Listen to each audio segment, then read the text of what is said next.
British parliament ने अपने खास उद्देश्य से क्रिस्टोफर क्रिप्स को हिंदुस्तान भेजा।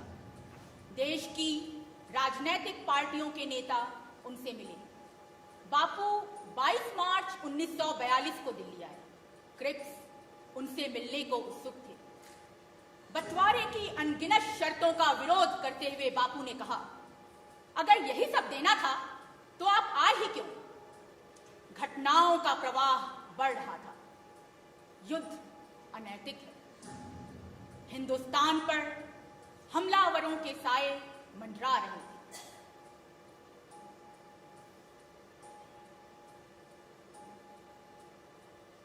देश भर के नेता हिंद छोड़ो आंदोलन के लिए बंबई में इकट्ठा हुए।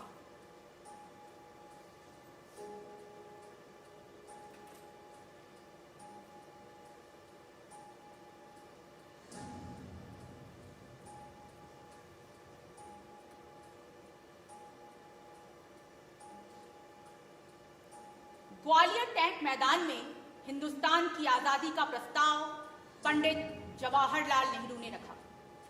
प्रस्ताव का समर्थन सरदार पटेल ने किया। जब मैं बंबई पहुंची, उस समय प्रस्ताव पर मत दिया जा रहा था। अपने कार्यक्रम को समझाते हुए बापू ने 2 घंटे के प्रवचन में ऐलान किया, मैं एक मंत्र आप सबको दे रहा हूं। इसे आप अपने दिलों में बसाइए और हर पल अपने जीवन में उतारिए।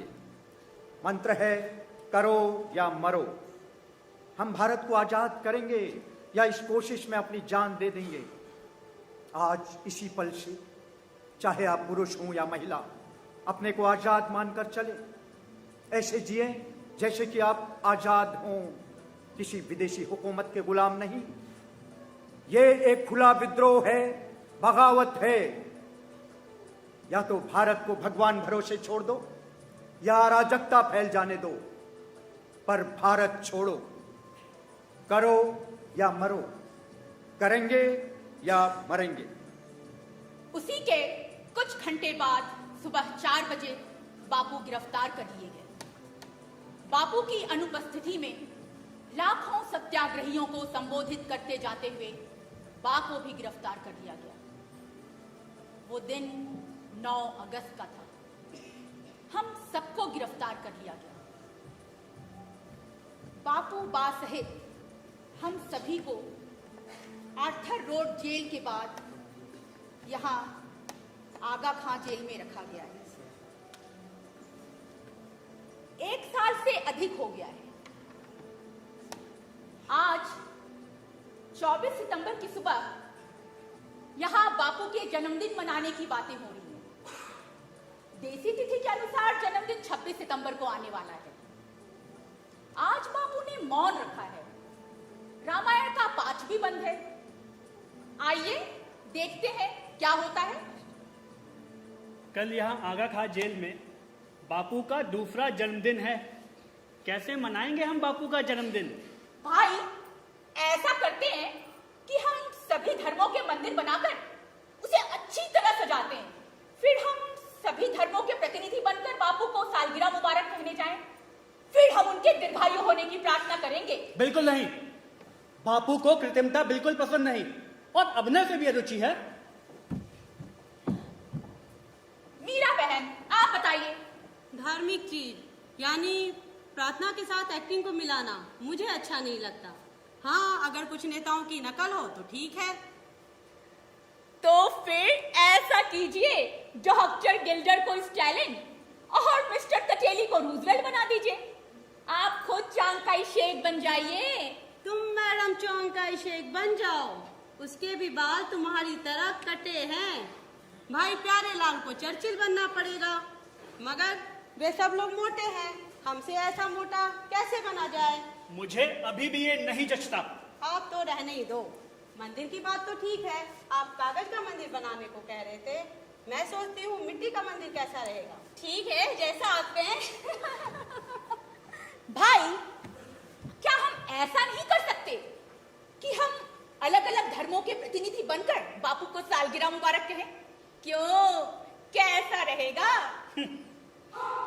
वैसे बेसन की मिठाइयाँ और चिड़वा सुशीला मनु तुम लोग बना लोगी?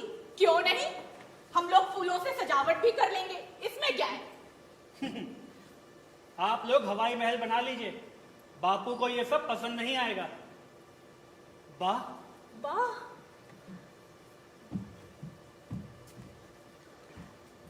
आइए वाह।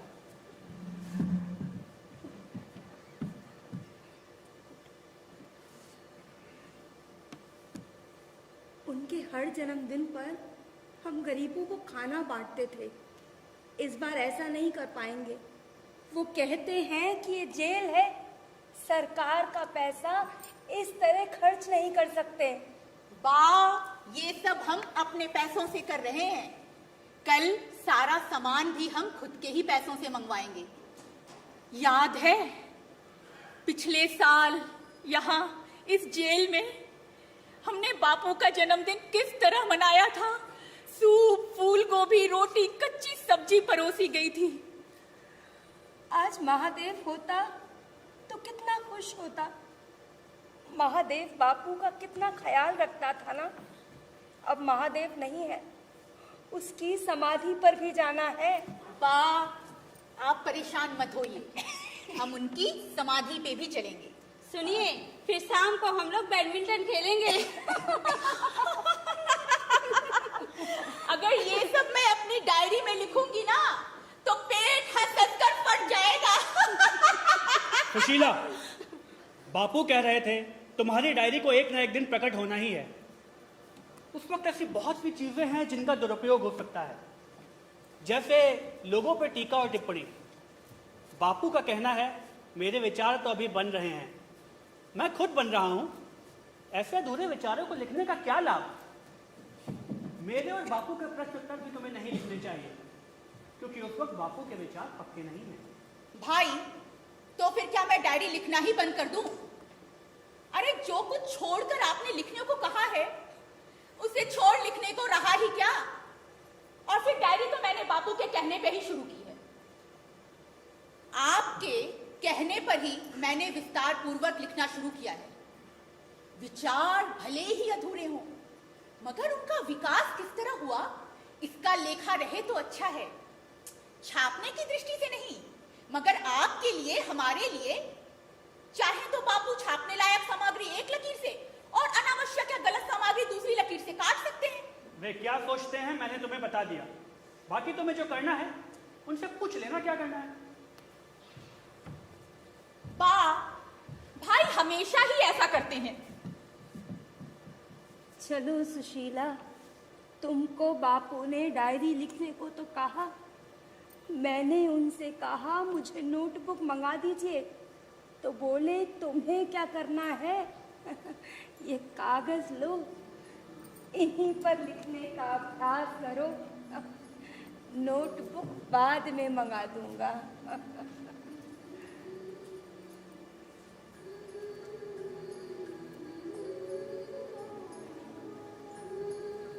सच ही तो है, नोटबुक में लिखने के लिए जीवन, नोटबुक सा सजा संवरा जिल्द से बंधा होना चाहिए। और यहाँ कागज के पुर्जों से बिखरी जिंदगी बापू नाम की आंधी में उड़ने वाली।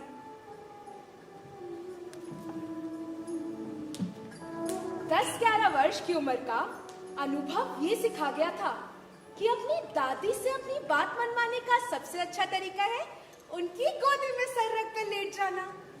मैं अपने गुड्डे गुड़ियों का ब्याह रचाती थी। दादी कहती, कस्तूरी नाक के छेद में काले नीम की सीख डाल ले। मैंने डाली भी, लेकिन नाक पकौड़े सी सूज गई। दादी ने तेल हल्दी का सेक कर ठीक की। छोटी भाभी कहती, आप नथ नहीं है, गृहस्थी नकेल है। और मैं गुड्डे गुड़ियों का ब्याह रचाने वाली परेशान कि वास्तविक शादी में कितने झंझट होते थे, कितनी विधियां होती हैं इन दिनों में। दादी और बड़ी बूढ़ियों के बीच हंसी मजाक खत्म नहीं होता और सुहागने मुझे घेरी रहती। कोई हल्दी लगा रही, कोई तेल, कोई कुमकुम। बाने वर का कुमकुम तिलक कर नजर उतारी। पसीने से कांपते हाथों से जैसे तैसे वर के गले में माला डाल पाई। घूंघट में जी घबरा रहा था। उस समय 7 फेरों के मंत्र कहाँ समझ में आते। बस जिसके साथ बांध दिया उसी के साथ पीछे पीछे घूमना। सिर्फ शादी के समय में क्यों, उम्र भर यही तो औरत को करना पड़ता है। शादी के बाद हम एक दूसरे से डरते थे, शर्माते थे। धीरे धीरे एक दूसरे को पहचानने लगे, बोलने लगे। और फिर एक दिन कस्तूरबाई, कस्तूरबाई, तुम्हारी नजर में मेरी कोई जगह नहीं है। कभी मेरी बात शांति से सुनोगी? हाँ बोलो। देखो, यहाँ वकालत तो चल नहीं रही। अफ्रीका में अब्दुल करीम जौहरी की फर्म का काम करने जा रहा था। उनका पत्र है। क्या काम है? उनके मुकदमे का काम है। वहाँ उनके कुछ मुकदमे चल रहे। उन्होंने बड़े बड़े बैरिस्टर रखे। यदि मैं उनकी मदद करूंगा तो मुझे हर मास 105 पाउंड देंगे, आने जाने की व्यवस्था भी करेंगे। लेकिन क्या अनुभव बढ़ेगा, कुछ सीखने को भी मिलेगा। तुम्हारी क्या राय है? लेकिन मेरे लिए यहाँ क्या है? मैं जानता हूं मुझ में कमियां हैं। यहाँ राजकोट में रहने का क्या फायदा? इस समय तुम्हारा जाना ठीक नहीं लगता। देखो, मैं कब तक पड़ा रहूंगा दूसरों के भरोसे? वहां मुझे गोरे वकीलों को मुकदमा समझाना और कागजात तैयार करने के सिवाय और कुछ नहीं करना है। मैंने तय कर लिया है, तुम मेरा साथ दो।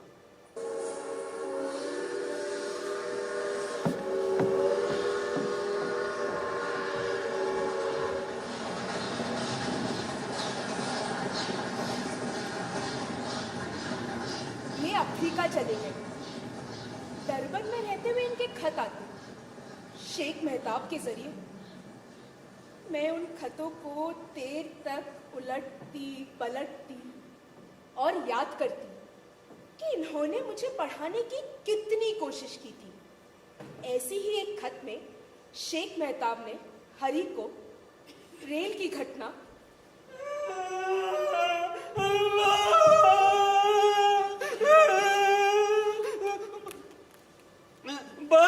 बापू लॉरी से टकरा गए थे तो वो गिर गए थे, उनको चोट आई थी तो वो बेहोश हो गए।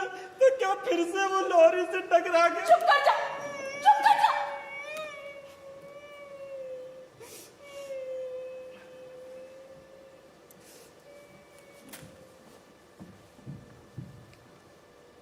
इसी तरह अफ्रीका से इनका हालचाल मालूम होता। 1 साल की गिरमिट पर गए, पर वहां इनका समय बढ़ता ही जा रहा था।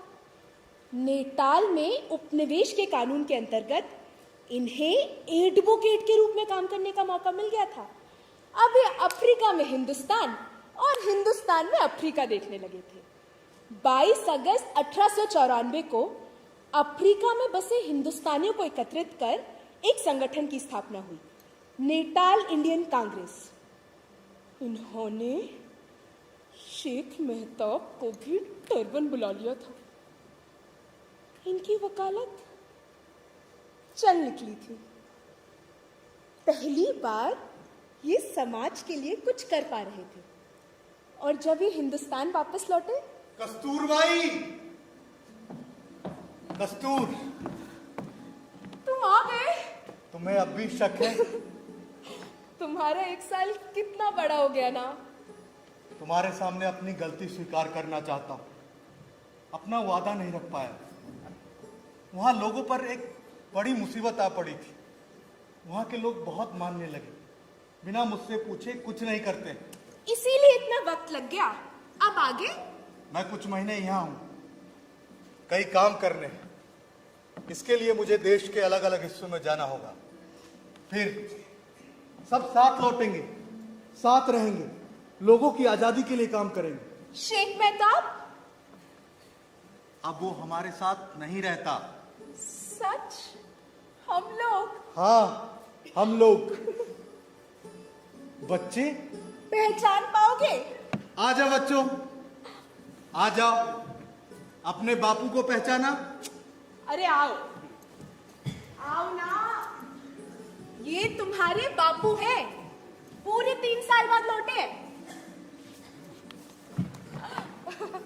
कस्तूर, ग्रीन पैम्पलेट नाम से दक्षिण अफ्रीका में बसे भारतीयों की मदद के लिए मसौदा तैयार कर पूरे देश में वितरित करना है।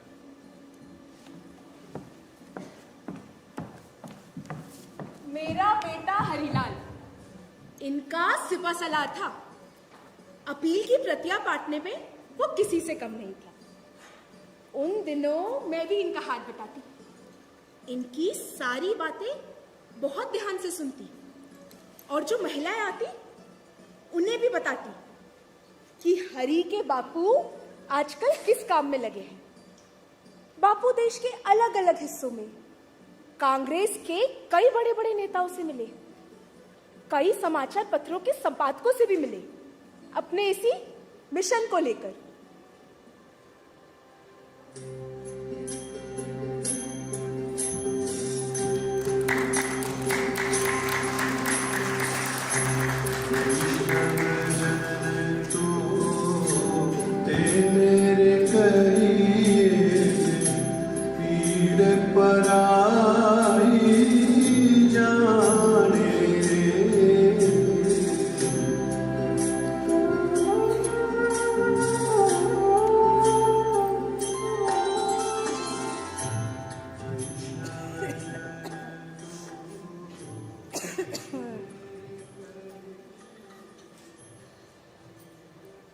आज छाती में दर्द हो रहा है, थोड़ा सा चलती हूँ सांस फूल जाती है।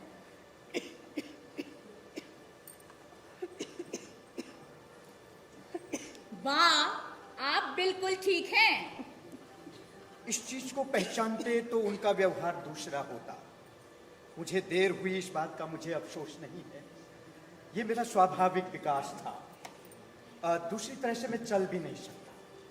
मुझे एक एक कदम टटोल कर चलना है, नया रास्ता बनाना है, तभी मैं आगे प्रगति कर सकता हूँ। मैंने आश्रम को चिट्ठी लिखी है। क्या लिखा है? चिरंजीवी काशी, आश्रम में सबको आशीर्वाद। मेरी पेटी खोलना, उसमें तो लाल किनारे वाली साड़ियाँ हैं। एक मेरी रामी को और दूसरी मेरी मनु को भिजवा देना। गोरखपुर की बड़ी गीता और लाल किनारे वाली सूती चद्दर है, वो यहाँ भेज देना। वाह, आपको सेवाग्राम बहुत अच्छा लगता है ना? हम सभी सेवाग्राम चलेंगे। मैं आपकी देखभाल करूंगी और सरोजनी जी आपको कविताएं सुनाएंगी। अभी आपको बहुत काम करना है। मेरा क्या भरोसा मैं बाहर जाऊं या नहीं। हाँ, तुम लोग जरूर बाहर जाना। हाँ, बढ़ती उम्र के साथ शक्ति कम हो जाती है। बापू, आपके आग्रह पर सरकार की तरफ से ये व्हील चेयर भेजी गई। व्हील चेयर आ गई? देखो बा, तुम्हारी व्हील चेयर आ गई। देखो ना बा, आपके लिए व्हील चेयर आई है। अब मैं आपको इसी पे सैर को ले जाया करूंगी। बापू, अब आपको उपवास करने की जरूरत नहीं है। मैं आपको भविष्य बता सकती हूँ। किसी दिन आपकी मृत्यु उपवास में ही होगी। अभी आपके बलिदान का समय नहीं आया है। हाँ, तुम रखोगी उपवास तो 2 दिन में ही खाना मांगने लगोगी। जैसा ईश्वर चाहेगा वैसा होगा। वैसे जब तक मेरी अंतरात्मा की आवाज नहीं आती मैं उपवास नहीं रखता। हाँ मनु, सुशीला, पहले तो मैं अकेले महादेव की समाधि तक को आती थी, अब तो मुझसे उठा ही नहीं जाता। बापू तो आधा घंटा ध्यान में बैठते हैं, भगवान से मार्गदर्शन के लिए पूजा करते हैं। बापू, आप ये उपवास की जिद छोड़ क्यों नहीं देते? आपकी ये जिद बा की जान लेकर छोड़ेगी। बा को तुम अभी अच्छी तरह पहचानते नहीं हो, उसके साहस और हिम्मत को तुम नहीं जानते। मैं 62 साल साथ रहा हूं। अगर कोई मीलों दूर बैठकर मुझसे कहे कि बा से ये प्रश्न पूछा है, मैं यहां बैठकर उसका जवाब दे दूंगा बा ने क्या उत्तर दिया है। हाँ, बा सिर्फ आप ही रोक सकती हैं बापू को उपवास करने से। बात तो तुम्हारी सच है सुशीला। ये पाठ इन्होंने मुझे दक्षिण अफ्रीका में सिखाया था। जब सब कुछ देश के लिए निछावर कर दिया तो फिर इस शरीर से कैसा मोह। और वैसे बापू के पास उपवास के सिवा कोई और विकल्प है क्या? बात तो आप ठीक ही कह रही हैं बा, पर बापू एक बात बताइए। हाँ। आप एक समाज सुधारक हैं, राजनीति में पढ़ना क्या उचित है? नहीं, राजनीति को सुधारना उचित है। हाँ, सत्य और अहिंसा के साथ राजनीति नहीं चल सकती, उसके बिना ही चलना होगा। और ये मेरा शोध है कि राजनीति धर्म से अलग नहीं हो सकती, भिन्न नहीं हो सकती, क्योंकि सत्याग्रह का अर्थ है संपूर्ण विसर्जन, अत्यंत नम्रता और उज्जवल श्रद्धा के साथ। और मेरे लिए अर्थ है सत्य की निष्ठुर खोज और सत्य प्राप्ति का निश्चय। सुशीला, ये किसी से आग्रह नहीं करते, खुद उपवास रख लेते हैं। उपवास ये करें, प्राण मेरे सूखते हैं। सावित्री तो एक बार प्राण वापस लेकर आई थी, मैं तो हर बार प्राणों की भीख मांगने यमराज के द्वार पर खड़ी हो जाती हूँ। बस एक ही प्रार्थना है मेरी, बापू से पहले इस शरीर से मुक्त होऊं। भगवान, बापू की गोद में मृत्यु देना। सुशीला, जब तक बापू उपवास रखेंगे ना, तब तक मैं भी फलाहार ही लूंगी। यही नियम बना रखा है मैंने। सुशीला, जो ये तुम्हारी बा है ना, इसके बारे में मैंने बहुत पहले दक्षिण अफ्रीका में मित्र कैलेनबाग को लिखा। कस्तूर न भूलती है न माफ करती है, उसके अंदर जहर भरा हुआ है। हाँ। उसके बराबर जहरीली जुबान वाली दूसरी महिला मैंने नहीं देखी। हाँ, मैंने उसकी सेवा की जैसे बेटा अपनी माँ की सेवा करता है, और मेरा प्रेम उसकी मूल प्रवृत्ति को बदलने में नाकाम रहा। वो मुझे निस्वार्थता का ज्ञान कराती है। अब मैं तुम्हारी बा को अपना गुरु मानने लगा हूं। हाँ, धैर्य मैंने इनसे सीखा। बहुत पहले मेरा विश्वास था कि विवाह सेवा का व्रत रखने वालों के लिए अभिशाप है, पर शायद ये विचार गलत था। हाँ, कितना है? बिल्कुल ठीक है बापू। ठीक है जी। अच्छा, तो चलो, शाम होने को है। महादेव की समाधि तक भी तो जाना है और गीता माता का पाठ भी करना है। बापू, मुझे गीता का 12वां अध्याय पूरी तरह से याद हो गया है। अच्छा जी। तो तुम भी चलो। आओ। जी बापू। बापू, मैं भी चलूंगी। नहीं मानो, नहीं, तुम यहीं रुको।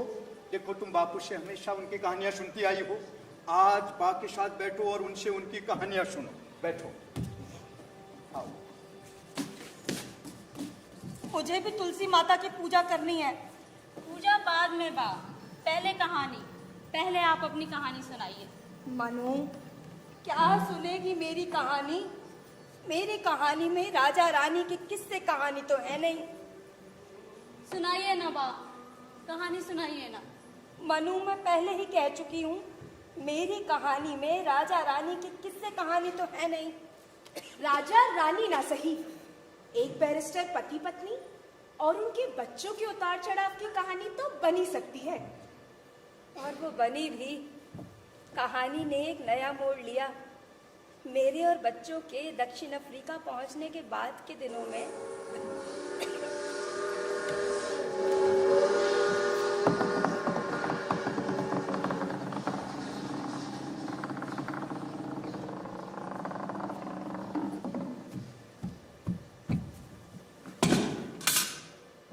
बच्चों को पढ़ाने का इंतजाम नहीं था तो हमें यहाँ क्यों ले आए? जिस काम के लिए रुका हूं वो तो करना ही है। बस रहने दो, जिस काम के लिए रुके थे वही करते। हमें यहाँ क्यों ले आए? हमने तो नहीं कहा था कि हमें बंडल बनाकर ले चलो और जहां चाहे वहां पटक दो। तुम्हें क्या लगता है मुझे चिंता नहीं बच्चों की पढ़ाई लिखाई की? मैंने जो अखबार में विज्ञापन दिया था उसका नतीजा सामने है। एक महिला है जो 7 पाउंड लेगी अंग्रेजी पढ़ाने का, दूसरे विषय मैं पढ़ा दिया करूंगा। मैं नहीं चाहता कि मेरे बच्चे स्कूल जाकर अपने कूली होने के ग्रंथि का शिकार हो जाए। बापू, आप मेरा बॉयज स्कूल में दाखिला क्यों नहीं करवाते? वाह, अब कहो ना बापू को मेरा बॉयज स्कूल में दाखिला करवा दे। हरी बड़ा हो रहा है, पढ़ाई को लेकर उसके मन में असंतोष बढ़ना ठीक नहीं। मैं समझ रहा हूं।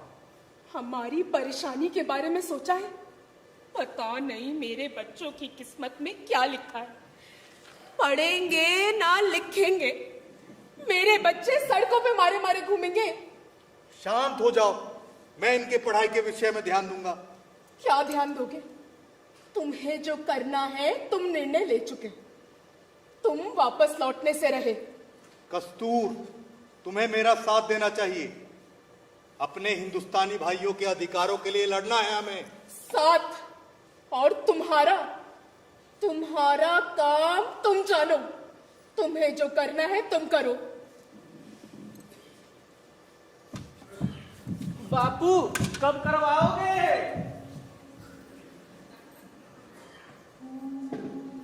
बीच ग्रोव विला, उस समय हमारा घर, सबका घर।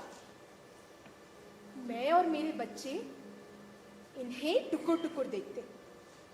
इनसे हमारा संबंध सिर्फ रिश्ते का है। हरी और गोकुल बड़े थे, मणि भी समझदार, लेकिन मेरा हरी उनमें सबसे ज्यादा अपने पिता के साथ समय बिताना चाहता था, उनके समय में हिस्सा बांटना चाहता था। मेरा हरी जब बापू के साथ घूमने जाता तो खुद को दुनिया का सबसे गौरवशाली मानता, और ये भी फिर टहलते वक्त गिनती पहाड़े याद कराते। और यही रात के समय कमरों में लघुशंका के लिए पॉट रखे जाते।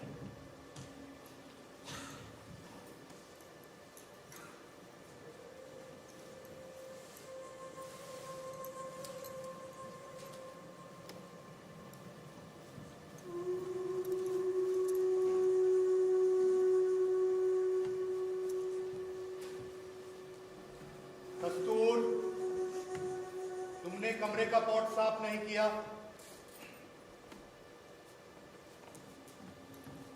मैंने तुमसे कुछ कहा, तुमने पॉट खाली नहीं किया। नहीं, क्यों? मैं ये काम नहीं करूंगी। क्यों? मैं अपना धर्म कर्म नहीं बिगाड़ूंगी। सेवा भी धर्म ही है। तुम मुझे क्या समझते हो? तुम मेरी पत्नी हो। काम के बारे में मुझे भी तय करने का अधिकार है। तुम्हारी पत्नी होने के साथ साथ मेरी अपनी भी स्वतंत्रता है। तुम जिसे स्वतंत्रता कह रही हो वो एक तरफा है। ये तुम्हारा अहंकार और घृणा है। मैंने कहा ना, नहीं, मैं ये काम नहीं करूंगी। तुम क्यों नहीं कर देते? मैं तो रोज ही करता हूं। तुम इस पॉट को साफ करके ही इस घर में रह पाओगी। तो तुम इसके लिए मुझे घर से निकालोगे? मैं फिर कहता हूं, तुम इस घर में तभी रहोगी जब तक ये पॉट उठाओगी। तुम मुझे घर से निकालोगे? हाँ, निकाल कर देखो। निकलो। निकलो, निकलो। रुको, पहले मेरी बात सुनो। तुम मेरे पति हो। तुम्हारे कारण मैं इस परदेश में आई। मैं इस परदेश में कहाँ जाऊंगी? और तो कुछ सताने वाले अपने दुश्मनों का आरोप तुम सच साबित कर रहे हो। जो तुम मेरे साथ कर रहे हो, क्या ये हिंसा नहीं? हिंसा? मैं हिंसा कर रहा हूं? हाँ, कर रहे हो। करने वाला नहीं जानता, जिस पर हो रही होती है वही जानता है।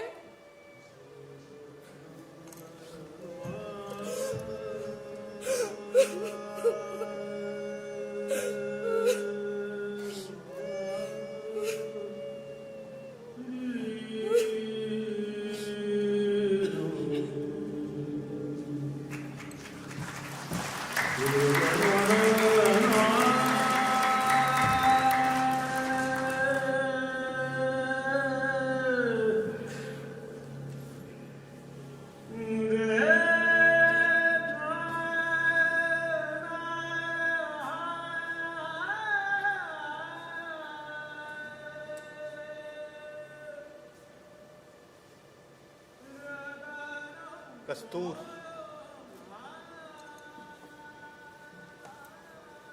कस्तूर, मुझे दुख है।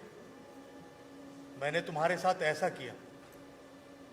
तुमने और बच्चों ने मुझे हैवानियत से बचा लिया।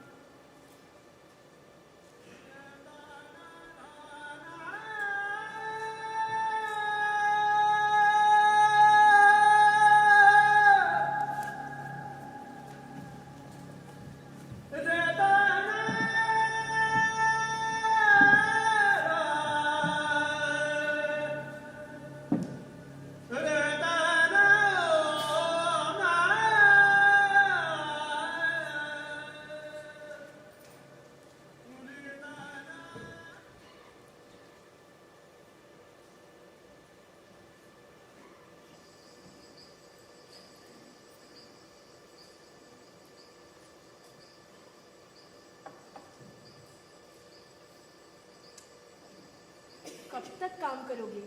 अब तो सो जाओ। जाओ, तुम सो जाओ, मुझे थोड़ा काम है।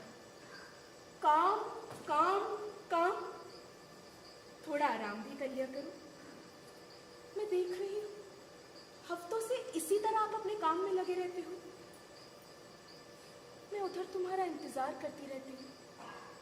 करवटें बदलते बदलते कब नींद का झोंका आ जाता है और मैं सो जाती हूँ, और आप इधर ही सो जाते हो। जाओ, तुम सो जाओ। आखिर ये सब क्या है? मैं हर बात में आपके साथ हूँ, फिर इस तरह अलग सोना, रात को थक कर देर से लौटना, क्यों? पति पत्नी का संबंध संतान के लिए होना चाहिए, ना कि आनंद या भोग के लिए। अगर हम ऐसा करते हैं तो हम में और जानवर में क्या अंतर रह जाएगा? वासना हमें जानवर बना देती है। हमें इस पशुत्व से उबरना है। हमारा संकल्प ही हमें उबार सकता है। संकल्प? संकल्प विकल्प मैं नहीं जानती, ना जानना चाहती हूँ। जब तुमने चाहा दूर चले गए, जब चाहा पास आ गए। उसमें मेरी कोई भूमिका नहीं। गलत सोच रही हो तुम।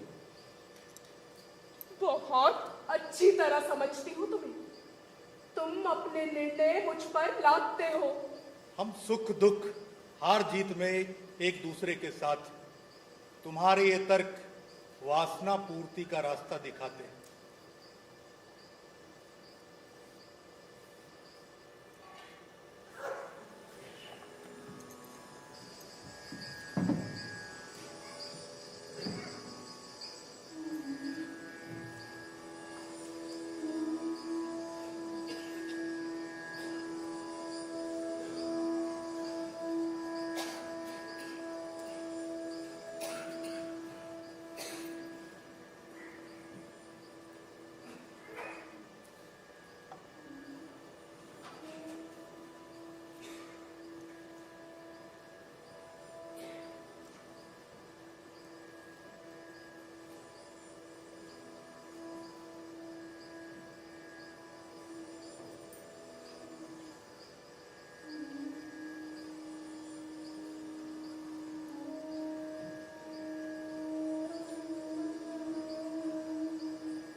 कस्तूर, क्या हुआ? मैंने तुम्हें मना किया है ना? तुम मुझ पर ये अत्याचार क्यों कर रहे हो? मैं तुम्हारी पत्नी हूँ। एक पत्नी की अपने पति से कुछ चाहते होती है। यह चाहत नहीं, कोरी वासना है। तुम ये पाखंड क्यों कर रहे हो? सीधी तरह क्यों नहीं कह देते कि मैं तुम्हें अब अच्छी नहीं लगती? क्या बक रही हो? साफ साफ क्यों नहीं कह देते कि तुम्हारा मन मुझसे भर गया है? मुझसे ज्यादा तुम्हें बाहर की औरतें अच्छी लगती हैं। गलत सोच रही हो तुम। अनुचित बातें मत किया करो। तुम मुझे किस बात की सजा दे रहे हो? सीधी तरह क्यों नहीं कह देते? अगर अनजाने में मुझसे कोई गलती हो गई हो तो मैं तुम्हारे आगे हाथ जोड़ती हूँ, पैर पड़ती हूँ। मैंने संकल्प लिया है। मैंने तो कोई संकल्प नहीं लिया। तुम समझते क्यों नहीं? पर मैं अब तुम्हें अपनी पत्नी के तौर पर नहीं देखता। तो किस रूप में देखते हो? बा के रूप में। अरे, बुद्धि भ्रष्ट हो गई है तुम्हारी। मती मारी गई है क्या? पत्नी और बा में अंतर होता है।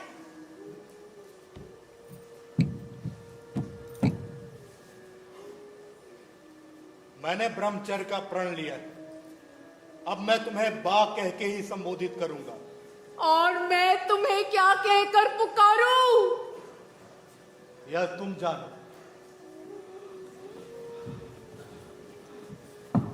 बापू कहकर पुकारूं?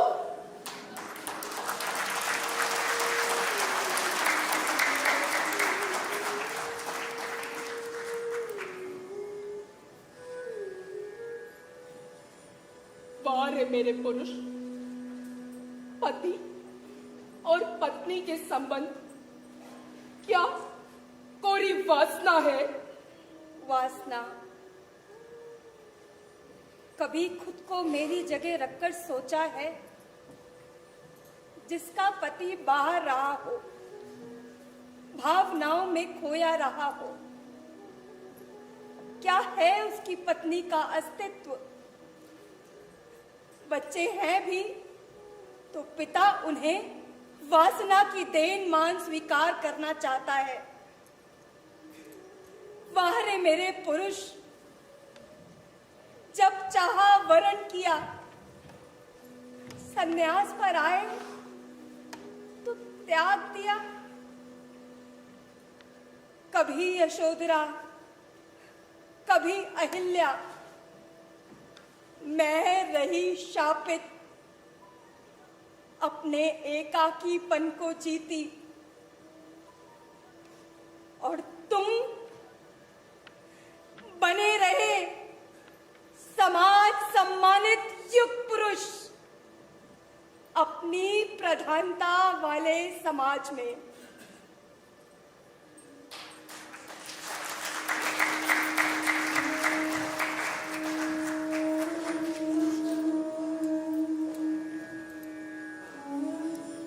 बच्चे होने पर इन्होंने नर्स की तरह मेरी सेवा की थी। बच्चे बड़े हो रहे थे। यहां आए 7 साल हो गए थे। मैं इन पर वापस चलने का दबाव डाली। निर्णय हुआ, विदाई समारोह आयोजित हुआ। जगह थी कांग्रेस हॉल, ग्रेस्टीट।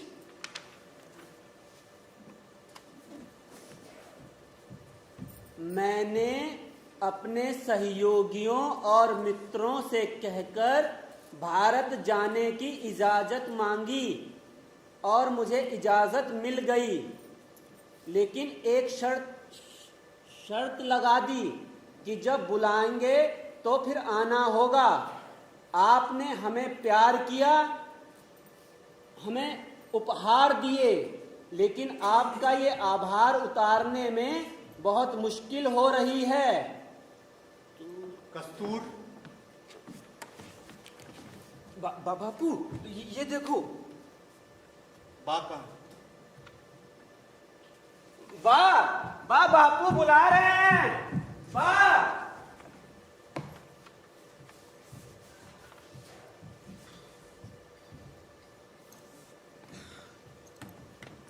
कस्तूर कल रात सो नहीं पाया। क्यों, क्या हो गया? मुझे लगा मेरे द्वारा की गई सेवा की फीस दी गई इन जेवरों के तौर पर।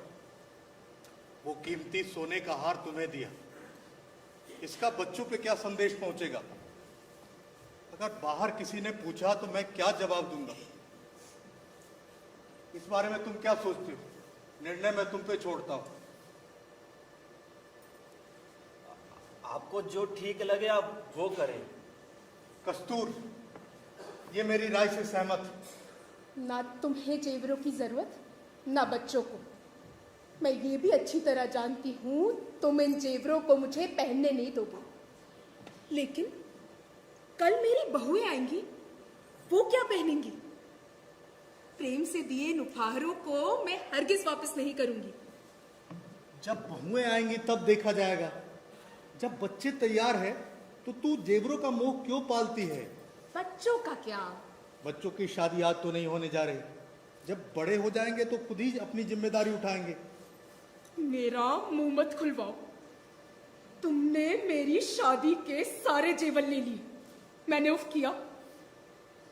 तुम मेरे बच्चों को ना पढ़ाओगे ना लिखाओगे, क्या होगा? जो हार मुझे मिला उसे लौटाने वाले तुम होते कौन हो? मेरी सेवा के एवज में मिला या तुम्हारी? तुम्हारी सेवा ही सही। क्या तुम्हारे द्वारा की गई सेवा में मेरा कोई हाथ नहीं?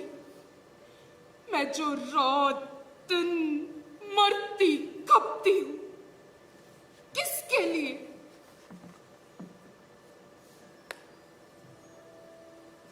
मैं तुम्हारी बातों से इनकार नहीं करता। मैं मजबूर हूं। इन जेवरों को रखकर मैं अपनी और बच्चों की नजरों में गिरना नहीं चाहता।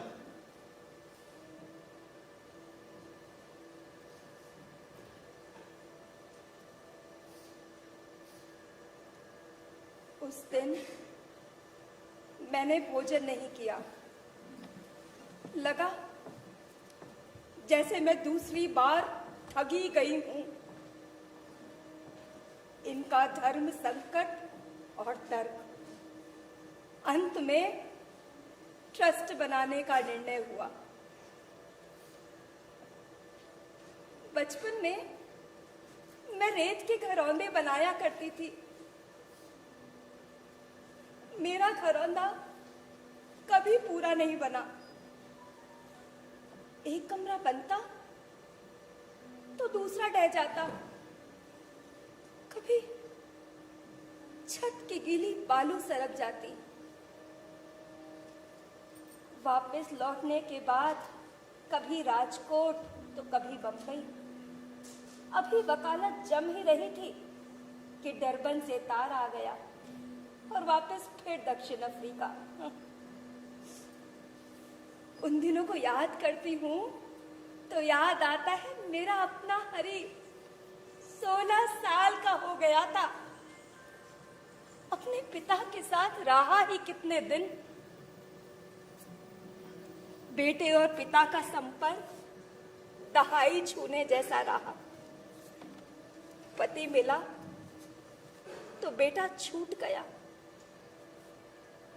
बापू हरी के विवाह को लेकर नाराज हुए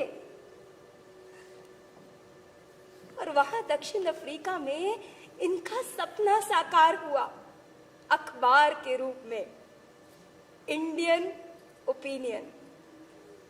1904 में फैले प्लेग के दौरान इन्होंने अपने साथियों के साथ मिलकर सेवा कार्य किया। जॉन रस्किन की किताब अनटू दिस लास्ट में इन्होंने अपनी गहरी मान्यताओं का समर्थन और स्पष्टीकरण पाया। यानी जो आप तक वो सभी तक, और जो सभी तक वो आप तक। पहली बार साझा जीवन जीने की परिकल्पना को व्यवहारिक रूप देते हुए फीनिक्स स्टेशन से 2.5 मील की दूरी पर एक बस्ती बसाई गई और उस 100 एकड़ जमीन पर इंडियन ओपिनियन का कार्यालय और प्रेस भी लगाया गया। मनु, बापू अखबार को सेवा कार्य समझते थे, ना कि व्यापार। इसमें हमारी सारी जमा पूंजी भी लगने लगी। लेकिन एल्बर्ट वेस्ट भी इसे दिवालिया होने से नहीं बचा पाए। मनु, जो तू ये उबला खाना देखकर नाक को सिकोड़ती है ना, आहार व्यवहार में प्रयोग इन्होंने उसी दौरान शुरू किए थे। कभी सुबह का नाश्ता छोड़ते थे, सुबह शाम पैदल 6-6 मील चलते थे। कभी बिना नमक के तो कभी बिना चीनी के खाना बनता, कभी ओलिव तेल में बिना पका हुआ खाना पकता था।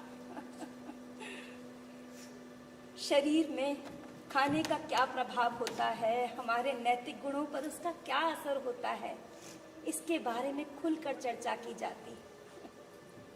जैसे रक्त शुद्धि के लिए रात के खाने के साथ कच्चा प्याज खाना शुरू किया गया, पर बापू को कुछ समय बाद ऐसा अनुभव हुआ कि कच्चा प्याज खाने से भावनाएं उत्तेजित होती हैं। बस कच्चा प्याज भी छोड़ दिया गया। ऐसा ही बापू ने दूध के साथ किया और दूध भी छोड़ दिया।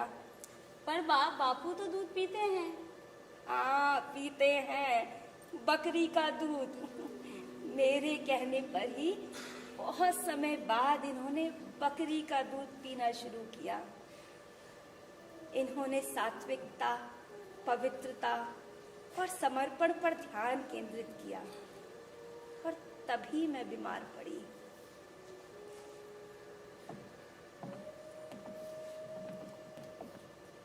मिसेस गांधी की हालत बिगड़ गई है। इनमें खून की कमी है। बिस्तर पर बिना सहारे बैठ पाना मुश्किल है। मिस्टर गांधी, इनकी शक्ति बढ़ाने के लिए इन्हें लगातार बीफ का सूप देना होगा, वरना बचना मुश्किल है। मैं इस पक्ष में नहीं हूं। अगर कस्तूर तैयार है तो मुझे कोई आपत्ति नहीं। मैंने पेशेंट को बचाने के लिए बीफ का सूप दे दिया है। क्या? आगे से आपको ऐसा नहीं करने दूंगा, भले ही वो मर जाए। जब तक पेशेंट को मैं देख रहा हूं तब तक ये मेरा अधिकार है। उसके हित में जो होगा वही करूंगा। मैं अपने पेशेंट को मरता हुआ नहीं देख सकता। आप चाहते हैं इन्हें मैं यहां से ले जाऊं? इस बारे में तुम्हारी क्या राय है? जैसा आपको ठीक लगे वैसा करिए। कस्तूर,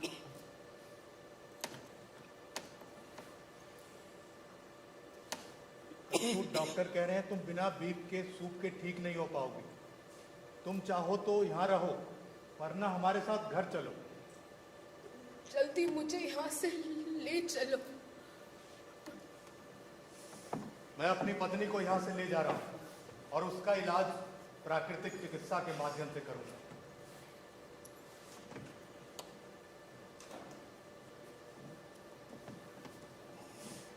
अलोना खाना खाने से तुम्हारा मन शांत और शुद्ध होगा। कुछ दिनों के लिए दाल और नमक दोनों छोड़कर देखो। दाल और नमक दोनों छोड़ दूंगी तो खाऊंगी क्या? जैन साधु साध्वी तो तुम छोड़ सकते हो। छोड़ दिया। 1 वर्ष तक ना दाल खाऊंगा ना नमक। तुम अत्याचारी हो। इसमें अत्याचारी की क्या बात हो गई? ये सब तुम मुझे सताने के लिए करते हो। भगवान के लिए ऐसा ना करो। अच्छा ठीक है, जैसा तुम कहोगे मैं करूंगी।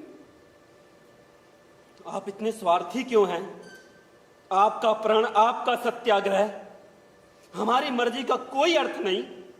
आप जैसा चाहोगे वैसा ही होगा।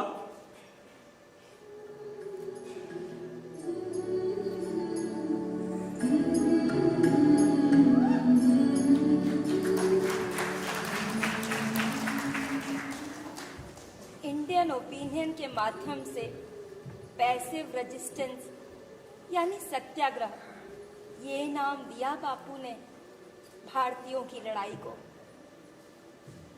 जहां नफरत का कोई वजूद नहीं। सत्याग्रह में देह बल वर्जित है। ये सहिष्णुता की चरम परीक्षा है। सत्याग्रही को अपने खिलाफ लिए गए निर्णय का आदर करना अनिवार्य है। मैं बीमार बिस्तर पर पड़ी थी। हरी 4 बार जेल जा चुका था। इन्होंने छगन लाल को पढ़ाई के लिए इंग्लैंड भेज दिया और तब से हरी के मन में असंतोष पनपने लगा था। इस दौरान भारतीय राष्ट्रीय कांग्रेस ने हमारी खूब आर्थिक मदद की। संघर्ष जारी था। बापू जेल से रिहा किए गए। हम सब फीनिक्स आश्रम वासियों को उनका लौट आना किसी वनवास से लौट आने से कम नहीं लगा। और एक दिन जब ये घर आए,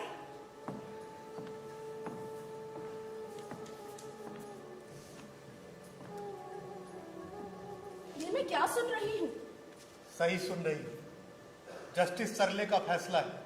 ईसाई पद्धति से संपन्न व रजिस्ट्रार ऑफिस में दर्ज शादियां ही मान्य होंगी। अन्य शादियां दक्षिण अफ्रीका के कानून में मान्य नहीं होंगी। इन कमबख्तों का सर फोड़ देना चाहिए। वैसे तो तुम लड़ते घूमते हो, इसके लिए क्यों नहीं लड़ते? कौन लड़ेगा? हम लड़ेंगी। तुम्हें मालूम है जेल में कितनी मुसीबत उठानी पड़ती है? उठाऊंगी। सत्याग्रहियों में सबसे ऊपर मेरा नाम लिखो। तुम सबसे बातें करते हो, मुझसे बात तक नहीं की। तुम्हें मुझ में क्या कमी नजर आई? तुम बीमार रहती हो। तुम्हें तकलीफ पहुंचाने का मेरा जरा भी इरादा नहीं। तुम्हारे जेल जाने पर मुझे खुशी होगी, लेकिन मैं ये नहीं चाहता कि तुम मेरे कहने पे जेल जाओ। ये सत्याग्रह है। तुम मेरे कहने पे हर बलिदान दे दोगी, मैं जानता हूँ, लेकिन वो पुण्य तुम्हारा नहीं होगा। अपना निर्णय, अपना सुख दुख, अगर तुम जेल की कठिनाइयाँ बर्दाश्त कर सकती हो तो। क्यों नहीं, मैं जेल जाऊंगी और जरूर जाऊंगी। तुम्हारा निर्णय और निश्चय दोनों ही मेरे लिए सुखकर है। अगर तुम जेल में मर गई तो जगदम्बा की तरह तुम्हारी पूजा करूंगा। जेल,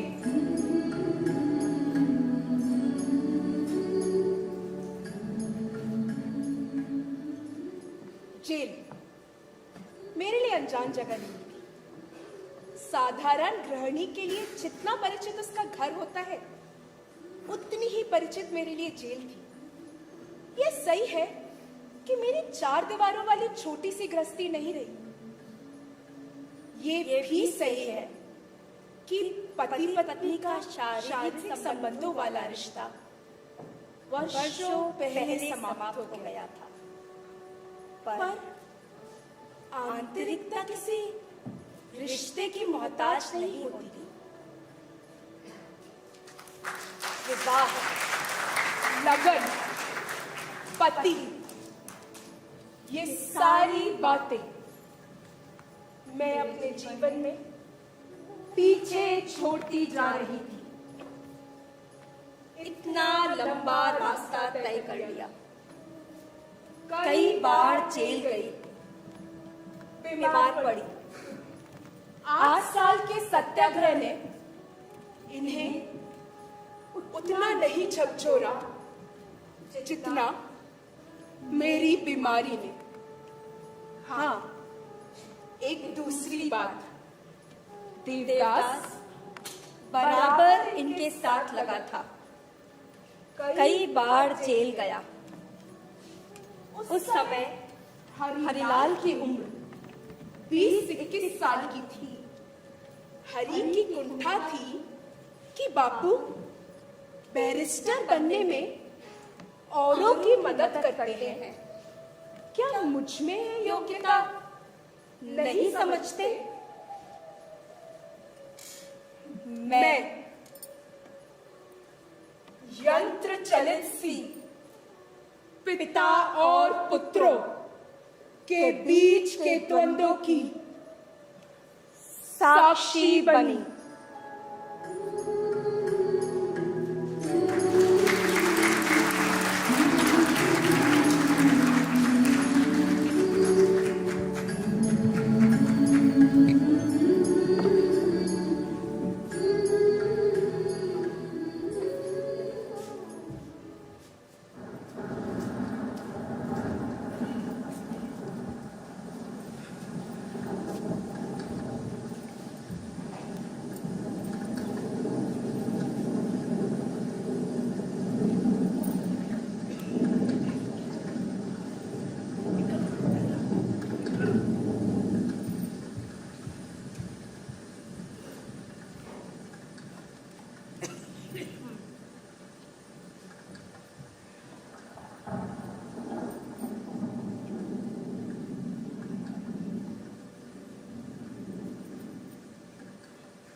बापू, मैंने कल आपसे जो कहा था उसका क्या जवाब है? किस विषय में? लंदन जाने के विषय में, जो कल मैंने आपसे कहा था। आपका छगनलाल तो पढ़ाई छोड़कर हिंदुस्तान भाग गया और अब आप सोहराब जी अड़जाड़िया को पढ़ाई के लिए लंदन भेज रहे हैं। तुम समझने की कोशिश करो। क्या समझने की कोशिश करूं? मैं नहीं चाहता कि आप कमाएं और मैं निकम्मा बनकर खाऊं। आप मुझे इंग्लैंड भेज दें, मैं भी बन सकता हूं कुछ। ऐसा मैंने कब कहा? आप ही के मार्गदर्शन पर मिस्टर रिच और मिस्टर पोलाक बैरिस्टर बने। मिस्टर जोसेफ राइजर और मिस्टर गॉडफ्रे को भी तो आपने इंग्लैंड भेजा। स्थितियों को समझने की कोशिश करो। मेरी जगह अपने आप को रखकर देखिए, क्या सोचते हैं लोग मेरे बारे में। आपने पहले भी मुझे मना किया, मेरी पढ़ाई का फैसला एक सिक्का उछाल कर दिया। हॉस्टल में रहा तो वहां से भी वापस बुला लिया। मैं भी बन सकता हूं एक ब्रिलियंट स्टूडेंट। हरिहर, मैं नहीं चाहता कि तुम कुली होने की ग्रंथि के शिकार हो। मैं चाहता हूं कि तुम स्वाभिमान और स्वतंत्रता का सबक सीखो। मैं कुली होने की ग्रंथि का शिकार होता? मैं? और आप ये सब जो कुछ करते हैं वो भी तो अंग्रेजी शिक्षा के कारण ही तो करते हैं। तब मेरे पास दृष्टि नहीं थी। तो आप ही तो कहते हैं ना कि शिक्षा के बिना सेवा, सादगी, चरित्र का निर्माण नहीं हो सकता। अनपढ़ रहकर कोई कैसे सेवा कर सकता है? हरिहर, तुम मेरे पुत्र हो, मैं तुम्हारे लिए अपने सिद्धांत नहीं तोड़ सकता। इसमें सिद्धांत तोड़ने की बात कहां से आ गई? मैं आपका पुत्र हूं, मेरे प्रति भी आपके कुछ दायित्व हैं। क्या मैं दायित्वों से पीछे हटा हूं? किन दायित्वों के निर्वाह की बात करते हैं आप? आज मेरी जो भी स्थिति है उसका कारण आप जानते हैं। आपने कभी हमें समय दिया ही नहीं। गृहस्थ होते हुए भी ब्रह्मचर्य का प्रण किया और बाद से सेवा करवाते रहे। मैंने तुम्हारे लिए क्या किया ये तुम कह रहे हो हरिहर? शायद मैंने तुम्हारे साथ अन्याय किया। हां, आपने अपने अहंकार में हम सबका इस्तेमाल किया है। आपका प्यार तो हमारे हिस्से में कभी आया ही नहीं। आज ना मेरे पास शिक्षा है, ना परिवार, ना भविष्य। हरिहर, अपने पिता से बात कर रहे हो, अपने गुस्से को काबू में रखो। तुम्हें उन्हें उपदेश देने की आवश्यकता नहीं है। आप बीच में मत बोले बात। इन्होंने हमेशा आपको बीच में रखा। क्या कम दुख दिए हैं इन्होंने आपको? तू उनकी निंदा करके अपने खोखलेपन को उजागर कर रहा है। तेरी भूल है कि लोग तुझे अच्छा कहेंगे। सीख, अपने पिता से सीख। लोगों की बुराई करके इंसान बड़ा आदमी नहीं बनता। अपने दुर्भाग्य के लिए अपने पिता को दोष मत दो। आप भी इन्हीं की भाषा बोलने लग पड़ी हैं।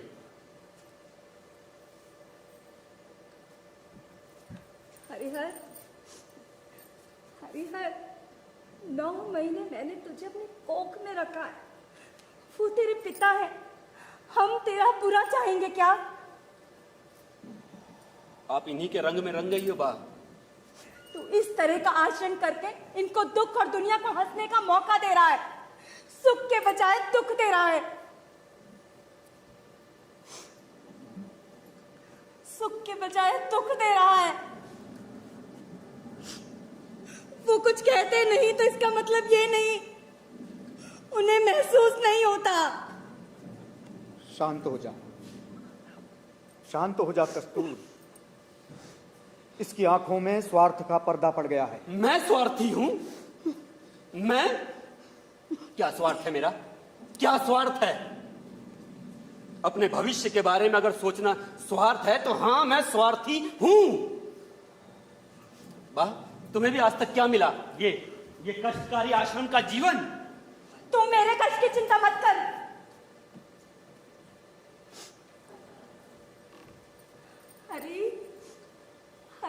विचार कर, तेरे पिता ने जो तेरे लिए सोचा होगा वो सच में सोचा होगा।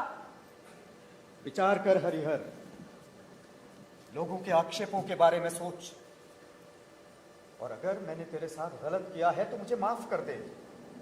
आप जो कुछ करते हो क्या वो हिंदुस्तानियों के लिए करते हो?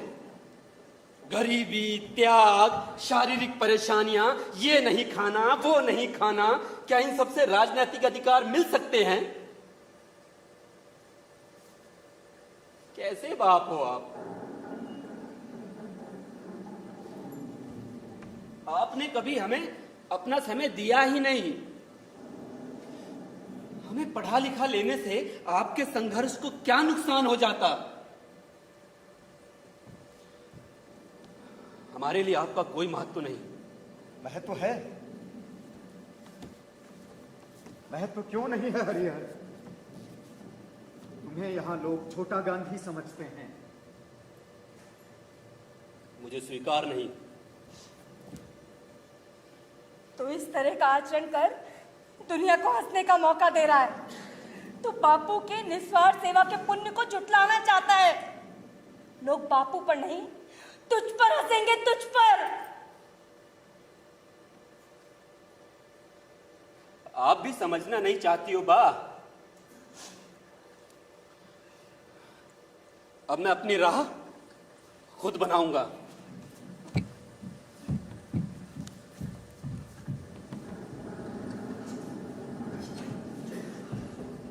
मेरे हृदय में उसके लिए सिर्फ क्षमा है।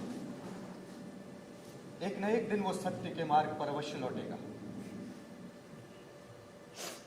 हरिहर, हरिहर।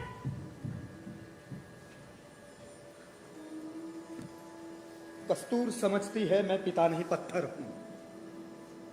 पिता हूं या पत्थर, भटके हुए को कोई नहीं लौटा सकता। क्या वो उम्र भर इसी तरह भटकता रहेगा? मैं जानता हूं वो बहुत बड़ी गफलत में है। बंबई में उसे क्या मिलेगा? यहां दक्षिण अफ्रीका में सत्याग्रही उसे छोटा गांधी समझते हैं। हरिहर, तुम चाहो मेरे साथ रहो, मेरा दाहिना हाथ बनो। हरि, तुम्हारी मां तुम्हें कितना प्यार करती है। अपने पर काबू रखो, चरित्र सुधारो। पाने की नहीं, देने की कोशिश करो। अगर लंदन ना भेजे जाने को तुम अपने प्रति मेरा अन्याय न मानते तो तुम्हारा दुख सुख में बदल जाता। पिता को समझने की खिड़की खुल जाती। पर तुमने अन्याय माना और मुझे दोषी। मैं हर दोष अपने ऊपर लूंगा हरि। मैं तुम्हें प्राण दूंगा, अपनी संपूर्ण विरासत दूंगा।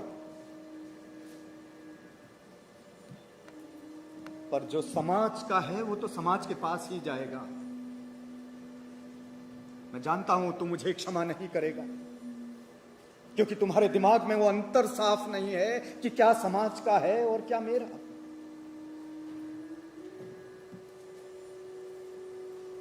तू यहां होता तो लोग तुझे छोटा गांधी समझते और मोहनदास को भूल जाते। तू अपने त्याग और क्षमता को पहचान नहीं सका हरि।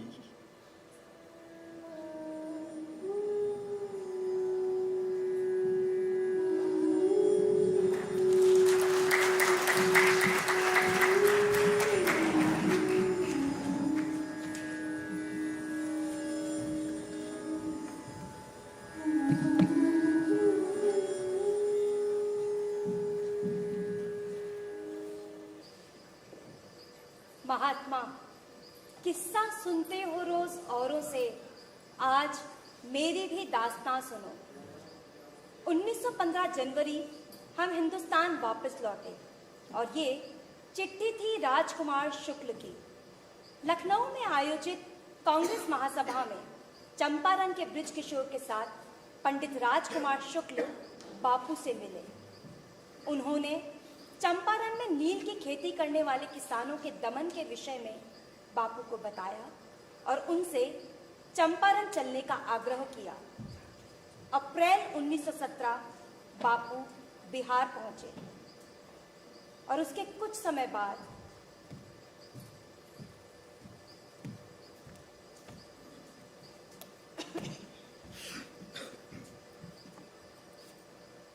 वाह, मैं स्वीकार करता हूं कि चंपारण ही क्या, नील की खेती करने वाले किसानों के समस्या के बारे में मैं कुछ नहीं जानता। कितनी गरीबी है यहाँ, शिक्षा का अभाव, बच्चे मारे मारे फिर रहे हैं, 2-3 पैसे के लिए नील के खेतों में मजदूरी कर रहे हैं।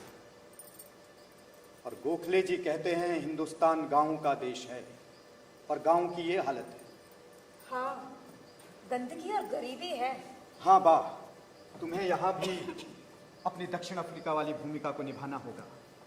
गांव गांव घर घर जाकर महिलाओं की समस्याएं जाननी होगी और उन्हें हल करना होगा। आप ठीक कह रहे हैं। कल मैं भितरवा में थी पाठशाला खुलवाने के कार्य से। बहुत अच्छा। यहाँ लोगों को समझाना होगा कि अपने तन और घर को साफ रखने से कुछ नहीं होगा, आसपास भी स्वच्छता का ख्याल रखना होगा। कुएं के गंदे पानी को पीने लायक बनाना होगा और ये समझाना होगा कि तन की स्वच्छता के साथ साथ मन की स्वच्छता भी आवश्यक है। स्वच्छता। कल मैं भितरवा में गई, एक झोपड़ी में एक औरत से मिली। मैंने उससे पूछा, तुम इतनी गंदगी में क्यों रहती हो, साफ सुथरे कपड़े क्यों नहीं पहनती? वो बोली, आप मेरे साथ मेरी झोपड़ी में चलिए, आपको मेरी अवस्था और स्थिति के बारे में पता चलेगा। उस झोपड़ी में कितनी दरिद्रता थी। उस औरत के पास सिर्फ एक ही साड़ी थी, उसी को धोती और उसी को पहनती। उस झोपड़ी में एक भी अलमारी नहीं थी और न ही कोई बर्तन, और मैं उसे स्वच्छता का उपदेश दे रही थी, भूखे को व्रत का उपदेश। ठीक कहती हो बा। यहाँ लोगों के मन में स्वाभिमान, स्वतंत्रता और आत्मनिर्भरता की अलख जगानी होगी। जिस देश की महिला सिर्फ एक धोती में पूरा जीवन यापन कर देती है, वहां मुझे भी इतने सारे कपड़ों की आवश्यकता नहीं पड़नी चाहिए। कपड़ों की समस्या से निपटने के लिए हमें आत्मनिर्भर बनना होगा।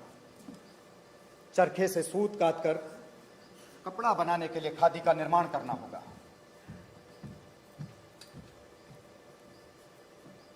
आप ठीक कहते हैं, इससे हम सब में आत्मसम्मान बढ़ेगा।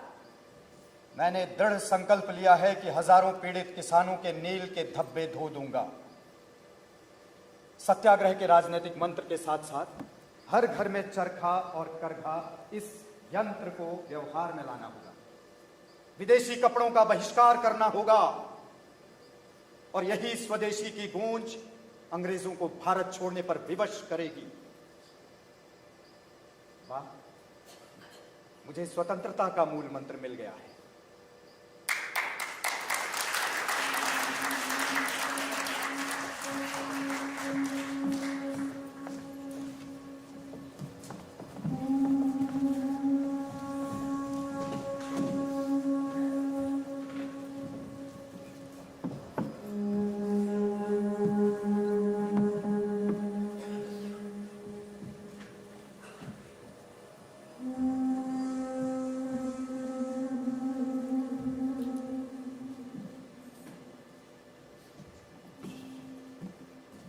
ये मेरा खुला पत्र है अपने पिता M.K. गांधी बार एट लॉ के नाम।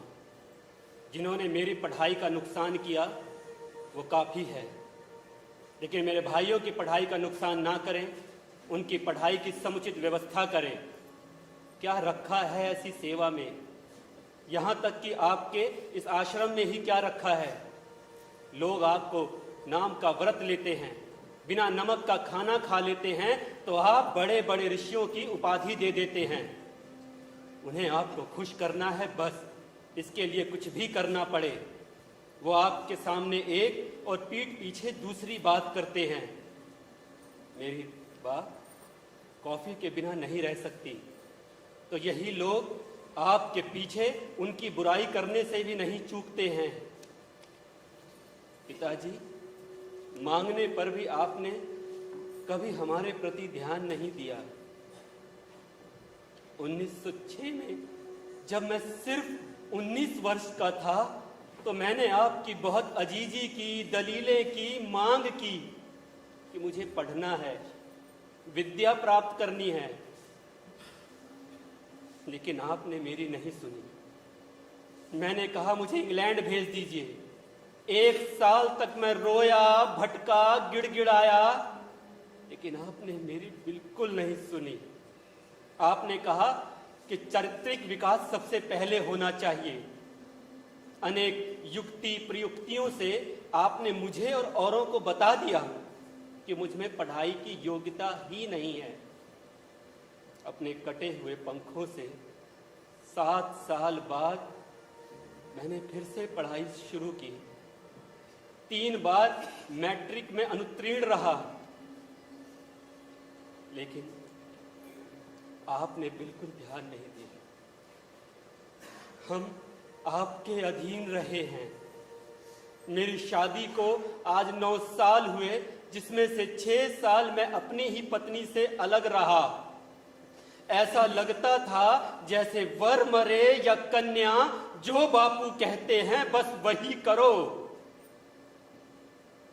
आपने हमें पूंजी नहीं दी, बस यही हमारा झगड़ा था। आपको सारा हिंदुस्तान पिता और बापू के तौर पर मानता है, वो आपको सर्वश्रेष्ठ पिता मानता है, लेकिन आप मेरी नजर में एक ऐसे पिता हैं जो मैं मानता हूं कि काश आप मेरे पिता ना होते। पिताजी, अनजाने में अगर मैंने आपको कोई अविचारी विचार कह दिया हो तो अंतःकरण से मैं क्षमा मांगता हूं। अपनी 28 वर्ष की आयु में मुझे एक बच्चे की तरह ये सब लिखना पड़ रहा है, इसके लिए मन को बड़ा कष्ट है। अंतःकरण ने जो लिखवाया लिख दिया, बस। अंतःकरण ने जो लिखवाया लिख दिया, बस। मने अजूपन तारी भलाई में विश्वास छे। मैंने अभी भी तेरे अच्छे होने की आशा नहीं छोड़ी है। जब तू बा के उदर में था मैं नालायक था, ऐसा मैं मानता आया हूं, लेकिन तेरे जन्म के बाद प्रायश्चित करता आया हूं तो आशा कैसे छोड़ दूं। इसीलिए अपने नियम के विरुद्ध मैं ये पत्र संभाल कर रख रहा हूं कि जब तू होश में आए तो इस पत्र को देखकर रोए और अपनी मूर्खता पर हंसे। मैं तुझे ताना देने के लिए ये पत्र संभाल कर नहीं रख रहा। वैसे तो हम सब दोष से भरे हुए हैं, पर दोष मुक्त होने का सबका धर्म है। मैं जानता हूं तुझे कानूनन कैद करके नहीं रखा जा सकता, और ये तू भी जानता है कि वो अपने आप सुधर जाए तो ठीक होगा। यही मैं आशा करता हूं।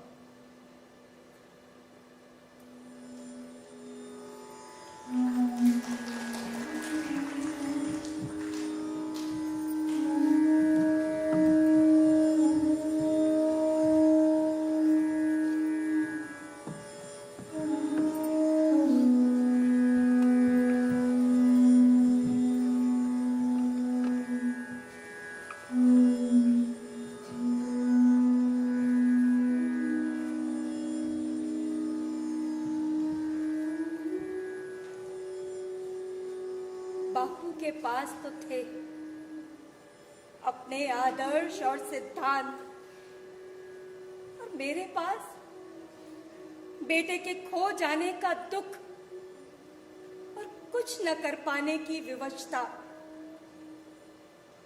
बापू के सत्य, अहिंसा और ब्रह्मचर्य के प्रयोगों पर लोगों ने प्रश्न उठाए। मेरे मन में भी ब्रह्मचर्य को लेकर प्रश्न उठते थे, पर सार्वजनिक नहीं कर पाई। एक तरफ तो इनका ब्रह्मचर्य का संकल्प और दूसरी तरफ औरतों से घिरे रहना, आश्रम में रहती महिलाओं को लेकर ऐसी कई बातें मेरे कानों में अक्सर पड़ती, पर मेरा कोई वश नहीं चल पाता। ये कैसे ब्रह्मचर्य के प्रयोग थे, मैं समझ पाने में असमर्थ थी। एक पत्नी होने के नाते ये मेरे लिए असहनीय था। मैं भीतर ही भीतर टूटती रही, अपने मन को मारती जाती, और धीरे धीरे मेरे अंदर का विरोध मर गया। कभी कभी मुझे लगता है मैं इस वातावरण की नहीं बनी थी। मैं राष्ट्रीय और अंतर्राष्ट्रीय विषयों पर बहसों में हिस्सा ले पाने में असमर्थ थी। मैं हार गई, कोई चारा नहीं था मेरे पास। धीरे धीरे मैंने अपने मन को मारा और आश्रम में अपने मन को लगाया। कर्म योग ही मेरा जीवन हो गया।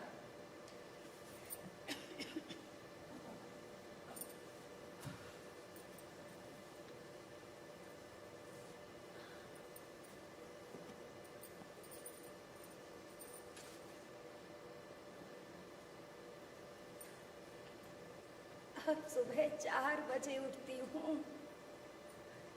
बापू तो प्रार्थना करने के बाद आधा घंटा सो जाते हैं, पर मुझे नींद नहीं आती। तब तक मैं बापू के लिए गर्म पानी और शहद तैयार कर देती हूँ। फिर नित्य कर्म करके पूजा करने बैठ जाती हूँ। 1 घंटा तुलसी रामायण और गीता पाठ में लग जाता है। सब समझते हैं ये 1 घंटा मेरा अपना है। मेरा अपना व्यक्तिगत कुछ भी नहीं। मैं बापू की, बापू आश्रम के, और आश्रम पूरे हिंदुस्तान का। इसलिए मैं भी इन सब की हूँ। ये आश्रम मेरा घर और हिंदुस्तान मेरा आंगन है।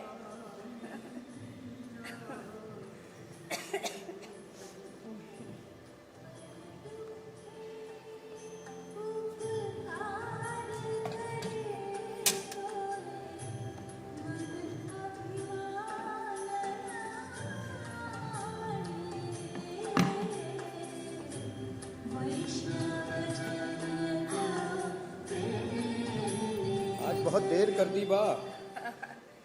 महात्मा जी, इंतजार कर रही थी कि ये आपका सहधर्मनी वाला प्रवचन खत्म हो तो आपके सिर में तेल मालिश कर दूं। हाँ, रसोई घर से बर्तनों की आवाजें आ रही थी। वो काम किसी और को कह दिया होता। सबके बाद में भोजन करती हूँ, ये तो आप जानते हैं ना। हाँ। कल रामदास बम्बई जा रहा है, उसी की पसंद का 2-4 दिन का नाश्ता टिफिन तैयार कर रही थी। हाँ, तुम्हारा स्वास्थ्य ठीक नहीं है, ऐसे मत खटा करो। आश्रम से कोई न कोई हमेशा बाहर जाता रहता है, हर किसी के लिए नाश्ता बनाओगी? रामदास मेरा बेटा है। अब आपकी मालिश में देर हो गई क्योंकि उसकी पसंद का नाश्ता खाना तैयार कर रही थी। रामदास तुम्हारा बेटा है, बाकी आश्रम वासियों का क्या? सब आश्रम वासियों की पसंद का नाश्ता खाना मैं अकेले कैसे तैयार कर सकती हूँ? क्यों, बाकी तुम्हारे बेटे नहीं हैं क्या? आप महात्मा हैं, यहाँ आने वाले सभी आपके बेटे हैं। मैं साधारण स्त्री हूँ। यहाँ रहने वालों से मेरा प्रेम कम तो नहीं, लेकिन सगे बेटों जैसा कैसे? ये तुम्हारी अपनी सोच है। अच्छा ये बताओ, इस समय हम कहाँ हैं? सेवाग्राम आश्रम में, और कहाँ। तो राजकोट पोरबंदर वाला घर बार छोड़कर हम यहाँ क्यों बैठे हैं? देश सेवा के लिए। हाँ, तो जो भाई बहन इतनी दूर से आए हैं, क्या वो हमें माँ बाप से कम समझते हैं? नहीं, बिल्कुल भी नहीं।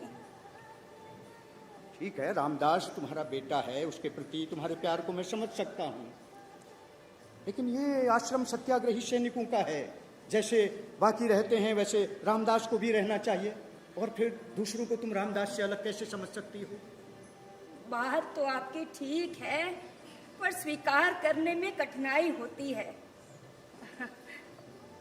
जब हमारे बच्चे छोटे थे तो हम जिम्मेदारियों से घिरे हुए थे। न जाने बच्चे कब बड़े हो गए। मूल से अधिक तो सूद प्यारा होता है ना। हाँ, हमारे दुलारे कान्हा, तारा, मनु वापस जा रहे हैं। कब? परसों। सोच रही हूँ उनके लिए एक एक जोड़ी खादी के कपड़े बनवा दूं। मैनेजर से बिल ले लेना और उसके पैसे दे देना। क्या अपने बच्चों से पैसे लोगे? कैसे दादा हो तुम? इतना उत्तेजित होना ठीक नहीं है, तुम्हें ब्लड प्रेशर है। हाँ, ऐसे मत करो। वैसे ही तुम्हारा पति देखो कुछ कमाता नहीं है, आश्रम हम दोनों का बोझ उठा रहा है, पोते पोतियों का बोझ उठाए, ये ठीक नहीं है। वाह रे महात्मा, हरिश्चंद्र की कहानी सच कर दी। ऐसे ही हरिश्चंद्र ने मांगा होगा अपनी पत्नी से बहन के लिए साड़ी का टुकड़ा।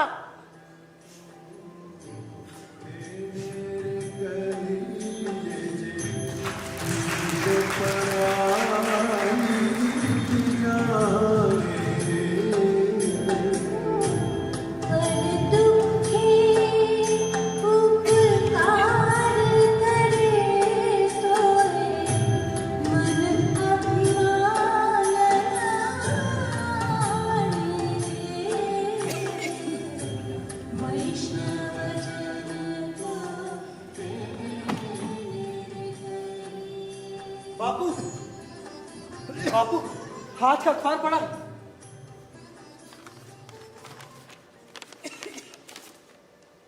हरिहर मेरा पुत्र है, दक्षिण अफ्रीका से ही हम दोनों में मतभेद रहे हैं। बापू, भाई ने धर्म बदल लिया है और नाम भी। अब लोग आपके सामने आपके विचारों पर प्रश्न चिन्ह लगाना चाहते हैं कि अब आप क्या करेंगे, जबकि आपके अपने बेटे ने मुस्लिम धर्म को स्वीकार कर लिया है। देवा, मैंने उसे अपने पुत्र होने के अधिकार से वंचित जरूर किया है, लेकिन मैं जानता हूं वो ऐसा क्यों कर रहा है। वो रिश्ते की सीमाओं को लांघता है अपनी संकीर्ण दृष्टि से।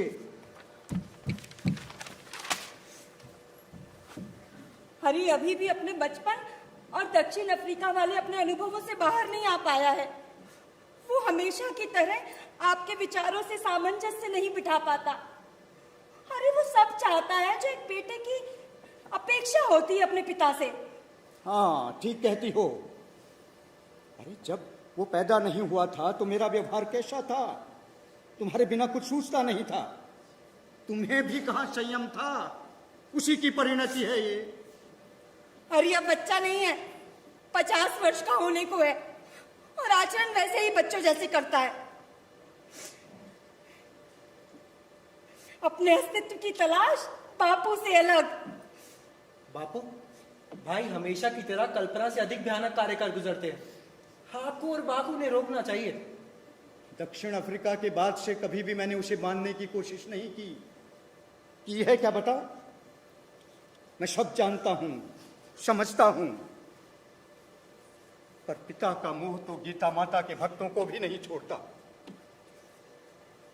अरे मैंने हमेशा उसे अपना उत्तराधिकारी माना और वो हमेशा अपनी ही धुन में लगा रहा। हाँ, अब ये महादेव, ये मेरा जन्म दिया हुआ पुत्र तो नहीं है, लेकिन मुझे मिला, मेरा होकर रह गया। अरे लोग उसका फायदा उठा रहे हैं। रामी की शादी हो गई पिता के बारे में ये सब पढ़े कि उसे कैसा लगेगा? उसकी लड़ाई तो बापू से है ना, वो औरों को क्यों कष्ट देता है? बात तू चिंता ना कर, मैं लिखूंगा, अखबार में छपवाकर भाई तक अपनी बात पहुंचाएंगे।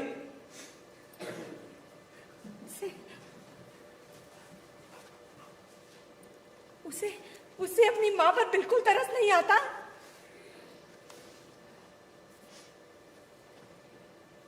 तुम अपने वृद्ध माता पिता को जो दुख दे रहे हो उसके बारे में विचार करो।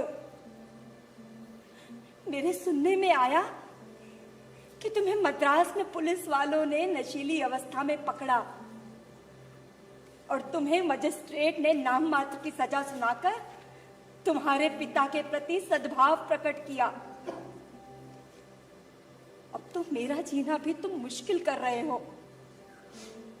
तुम्हारी बदनामी की कौन सी नई खबरें अखबार में आएंगी, इस विचार से हर सुबह मुझे डर लगता है। तुम क्या खाते होगे, कहाँ रहते होगे, इन विचारों से मुझे नींद भी नहीं आती।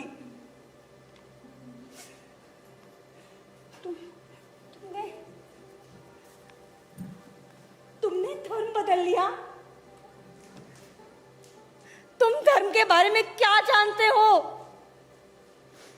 तुमने धर्म बदल लिया और मैं एक साथ न जाने कितनी मौतें मरी। लिखो लिखो, तुम पैसों के गुलाम हो। जो लोग तुम्हें पैसा देते हैं वो तुम्हें अच्छे लगते हैं। तुम अपनी आत्मा का नाश कर रहे हो।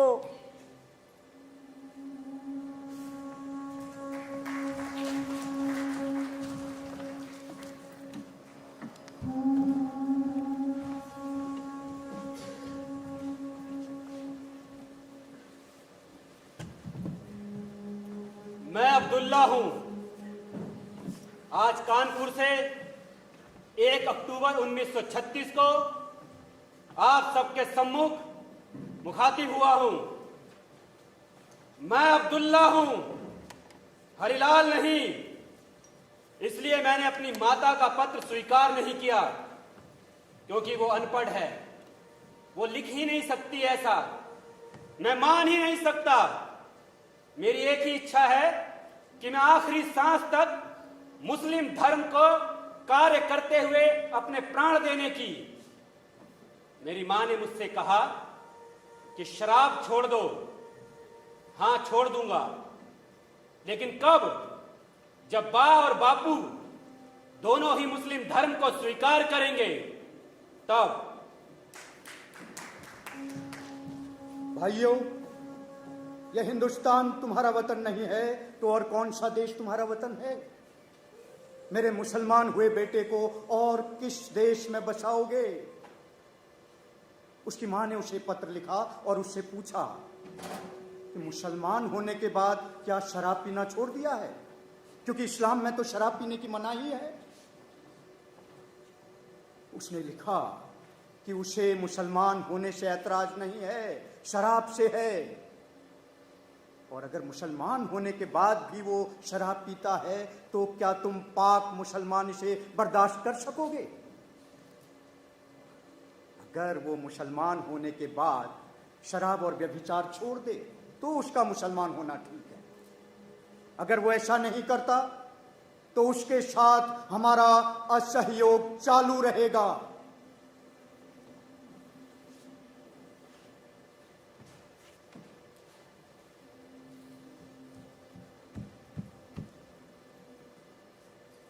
वो कहते हैं ना, जैसा बाप वैसा बेटा।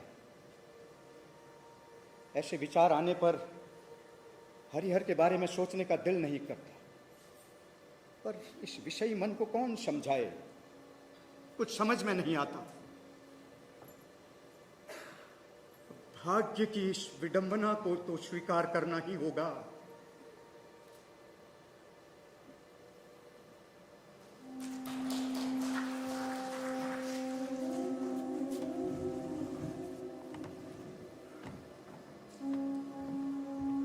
मैंने फिर से धर्मांतरण क्यों किया? जिसकी कल्पना आप लोग करते होंगे। मेरे अनुभवों से मुझे पता चला कि हिंदुओं के प्राचीन वैदिक सिद्धांत, जिसकी भाषा, संस्कृति, साहित्य अन्य धर्मों के मुकाबले कम नहीं है। इसलिए मैं धर्म रूपी पिता और संस्कृति रूपी माता की गोद में फिर से आया हूं। अगर इस खबर से मेरे माता पिता को प्रसन्नता हुई हो तो मुझे खबर करें। मैंने अपनी गलती सुधार ली है। आपसे एक ही विनती है कि मुझे क्षमा करें, दया करें, मेरी रक्षा करें।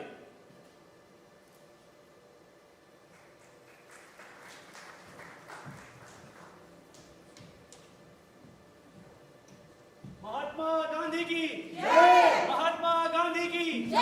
महात्मा गांधी की जय। महात्मा गांधी की जय। महात्मा गांधी की जय। महात्मा गांधी की जय। महात्मा गांधी की जय। महात्मा गांधी की जय।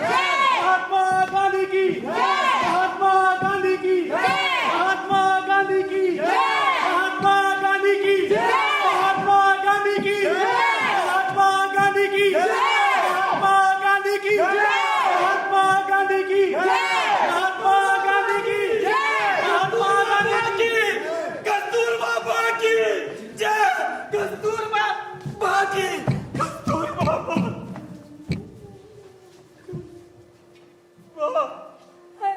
अरे हाय, ये क्या हाल बना रखा है? अरे हाय, ये क्या हाल बना लिया तूने?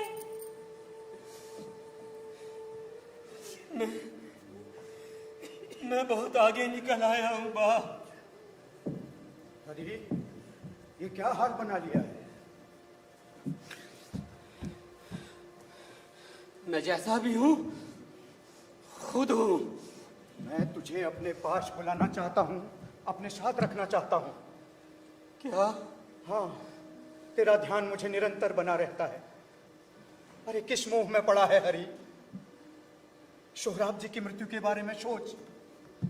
शेठ रतन जी, दादा भाई टाटा की मृत्यु हो गई। जहां देह की इतनी सारी क्षणिकता हो, वहां इतना उत्पात करने से क्या लाभ?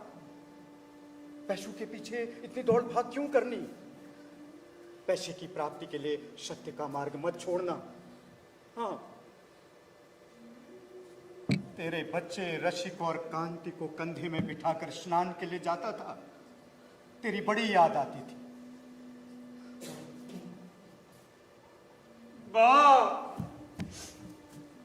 मैं जीवन में सिर्फ 2 ही लोगों से हारा हूं, मोहम्मद अली जिन्ना और तुझसे। लेकिन फिर भी तू हमारे साथ चल। हाँ, मेरे प्राण तुझ में बसे हैं हरि। पिता का मोह तो गीता माता के भक्तों को भी नहीं छोड़ता।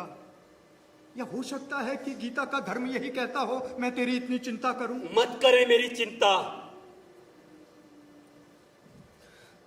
आपसे एक बात कहनी है। आज आप जो इतने बड़े बने हैं ना, वो मेरी बा के प्रताप से बने हैं। हाँ, तो मैंने कब मना किया हरि? मैं स्वीकार करता हूं, मैं जहां भी हूं आज बा के कारण हूं, लेकिन तू हमारे साथ चल। हाँ हरि, चल हमारे साथ चल। बा, मैं तेरे लिए लाया हूं, तू खाएगी ना इसे? हाँ हरि, मैं खाऊंगी। मेरे लिए कुछ नहीं लाया? कहीं से भी लाया हूं, भीख मांग के लाया हूं, तेरे लिए लाया हूं। और मेरे लिए? मैं बा के लिए लाया हूं।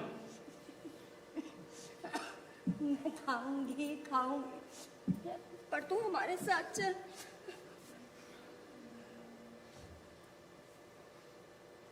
मेरी हालत में सुधार नहीं हो सकता है बा।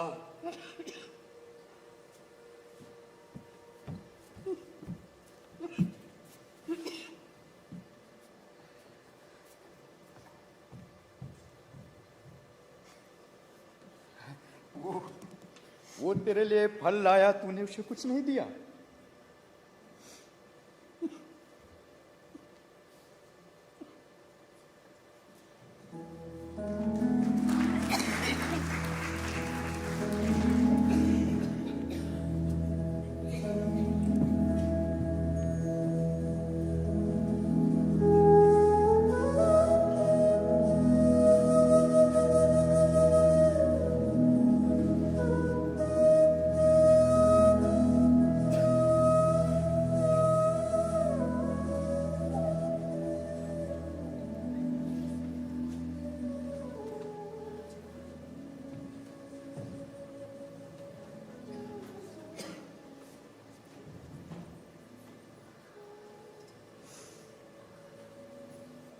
माँ, इन बीमारियों ने शरीर को तोड़कर रख दिया है। इस जन्म के जितने भी कष्ट हैं उन्हें यही भोग लूं, नहीं तो अगले जन्मों में उन्हें भोगना पड़ेगा। इस जन्म के जितने भी स्वांग हैं उन्हें यही भोग लूं। अरे बापू, बाप बिना व्हीलचेयर के। बाप, शीला, आज मकर संक्रांति है, तिल के लड्डू तो बनने चाहिए ना। बाप, आप अपनी बीमारी में भी एकादशी और संक्रांति नहीं भूलती। बीमारी में इंसान की दुनिया एक कठिया तक सीमित हो जाती है। कुछ तो पुण्य कार्य कर ही लूं। तिल के लड्डू तो कैदियों में बंटने ही चाहिए। रीति रिवाज परंपराएं घर में मनाई जाती हैं। ये जेल है, यहाँ त्योहार मनाना ठीक नहीं है। ये हमारा घर नहीं है।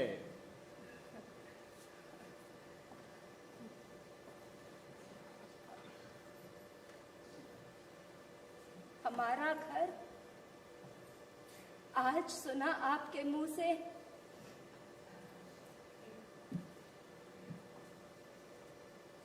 कब था? दक्षिण अफ्रीका में। उसके बाद तो जहां आपके साथ रही वही हमारा घर हो गया। अब तो उसी घर जाना है जहां सारे रीति रिवाज छोड़कर जाना होता है। ओहो, हर बात को मौत से जोड़ लेती है। ठीक है, उदास मत हो। तिल के लड्डू भी बनेंगे और कैदियों में बटेंगे भी। हैं? ठीक है। हाँ, ठीक है। सुशीला, मां की तबीयत बहुत खराब है। डॉक्टर बिनशाह उनका इलाज कर रहे हैं और सरकार का हुक्म है कि यहाँ कोई ना रहे, नर्स भी नहीं। तो मुझे अगर अपनी पत्नी का हाल जानना है तो मैं डॉक्टर से पूछूं? ये कैसा आदेश है? अगर मुझे बार बार ऐसे ही परेशान करना है तो मुझे दूसरे जेल में क्यों नहीं भेज देते? कम से कम मेरी पत्नी मुझसे कोई आशा तो नहीं रखेंगी और मैं भी उसे इस तरह दर्द से तड़पता हुआ नहीं देख पाऊंगा।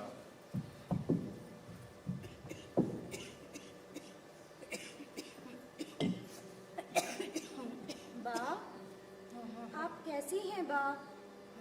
आप ठीक हो जाएंगी बा। आश्रम में आपका सब इंतजार कर रहे हैं। अब दर्द सहा नहीं जाता।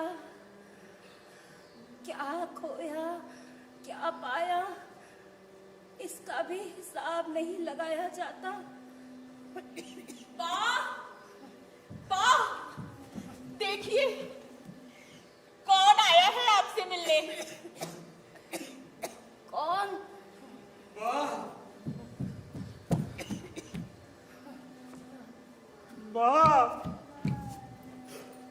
अरे तू जल्दी ठीक हो जा बा। तुझे ये बीमारियां क्यों लग जाती हैं बा? कितना भोला है रे तू। तेरी बा क्या छोटी बच्ची है?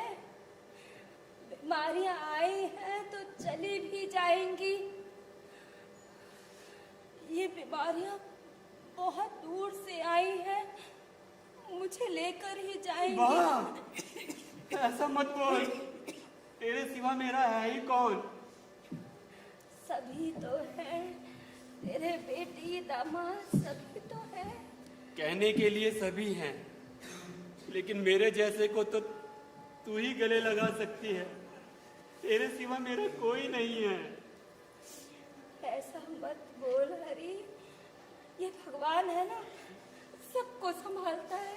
पता नहीं, मैं तेरे भगवान को नहीं जानता हूँ, पर मेरी भगवान तो तू ही है ना। मुझे छोड़ के मत जा, मत जा मुझे छोड़ के। हरी मत रो, मुझे कष्ट होगा, मत रो।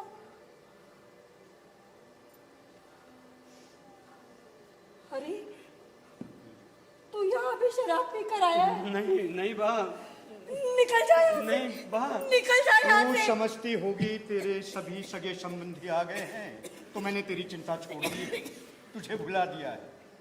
तू कह रही थी ना मेरा बड़ा बेटा हरिहर भी नहीं आया, पुलिस वाले उसे आने नहीं दे रहे। देख हरि भी आ गया और मैं भी आ गया।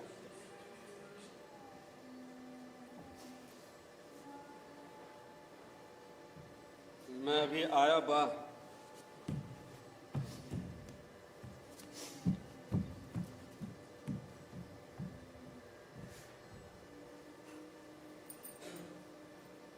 चला गया क्या? हम सारी उम्र साथ साथ रहे, सब दुख सुख साथ में भोगे। मेरे जाने पर आंसू न बहाना। गिरधर गोपाल अपने शरण में ले लो।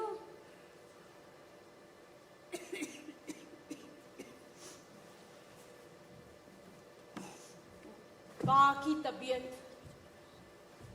तेजी से गिरती जा रही थी। हमने उनके बचने की आशा बिल्कुल छोड़ दी थी।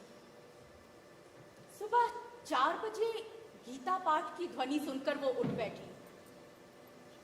दोपहर को हरिलाल भाई आए, उन्हें गंगा जल दिया। उन्होंने देवदास भाई को अपने पास बुलाया। देवा, अब तुझे ही इस घर को संभालना है। नहीं बा। बापू तो साधु हैं, नहीं, उन्हें सारे जग की चिंता है। अब तुझे ही इस घर को संभालना है। नहीं बा, नहीं नहीं बा, बा।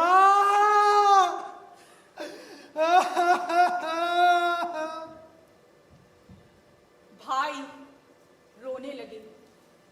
खबर आई कलकत्ता से पेंसिलिन आ गई है। बापू, बापू, कलकत्ता से पेंसिलिन आ गई है। बापू आप मना क्यों कर रहे हैं? शायद बात ठीक हो जाए। देवा, क्या मैं नहीं चाहता कि बात अच्छी हो?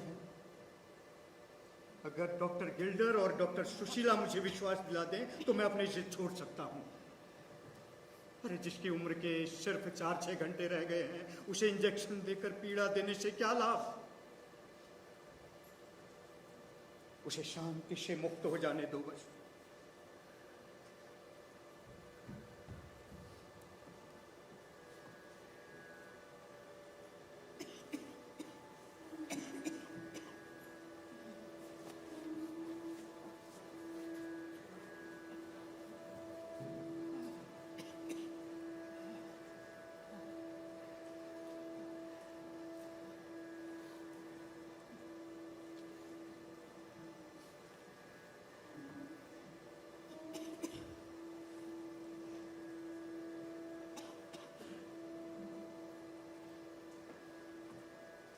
बा ने अंतिम बार उठने की कोशिश की। वो बापू की गोद में गिर गई। आंखें पथराई सी थी। अचानक सांस लेने के लिए मुंह खुला का खुला रह गया। राम राम जय राजा राम, राम राम जय सीता राम, राम राम जय राजा राम, राम राम जय सीता राम, राम राम जय राजा राम, राम राम जय सीता राम, राम राम जय राजा राम, राम राम जय सीता राम, राम राम जय राजा राम, राम राम जय सीता राम, राम राम जय राजा राम। बा सांसारिक बंधनों से मुक्त हुई। बा ने जब ये संसार छोड़ा तब वो बापू की बाहों में थी। बा का अंतिम श्रृंगार अद्भुत था। बापू ने अपने हाथों से काते हुए सूत से बने लाल किनारे की साड़ी बा को पहनाई। संतोष बहन ने तुलसी की एक नई कंठी बा को पहनाई। बापू ने सूत काट कर सूत का हार उनके गले में और सूत को रंगकर उसके कंगन बा के हाथों में डाले। माथे पर चंदन का लेप, कुमकुम का टीका लगाया। जो दीपक बा तुलसी के पौधे पे रखा करती थी, आज वही दीपक उनके सिर के पास जल रहा था। अंतिम क्षणों में एक वो भी समय आया जब बापू बा की चिता के पास लकड़ी का सहारा लिए खड़े थे। बापू, बापू, देर हो रही, चलिए। 62 साल साथ रहकर अब एक दिन के लिए इतनी जल्दी क्या? बाप भी क्या सोचेंगी? कनू ने उस समय कई फोटो लिए। वो जीवित बा के पास बैठे बा का चित्र तो ना ले सके, लेकिन मृत बा के साथ बापू का चित्र, जीवन के कर्म योग को साधने वाले बापू की आंखों में आंसू छलक पड़े। जिस सत्य की जीवन भर खोज की, परम सत्य मृत्यु सामने था।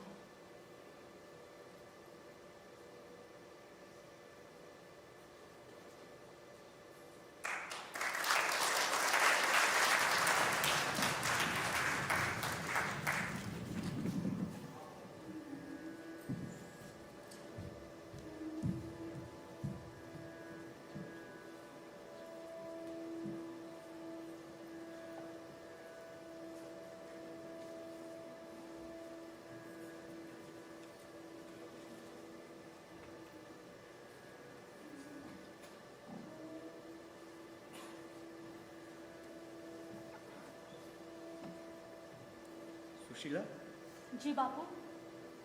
इसे तुम ले जा रही हो? बापू, मैंने बाकी सारी चीजें सहेज कर रख दी हैं। ये स्टूल है जो वो अपने सिरहाने रखा करती थी। इसे यहीं छोड़ दो। ये यहां रहेगा तो मुझे बा की स्मृति दिलाता रहेगा। मैंने एक बार बात से कहा था, अगर तुम्हारी मृत्यु जेल में होगी तो मैं जगदम्बा की तरह तुम्हारी पूजा करूंगा, जगदम्बा की तरह।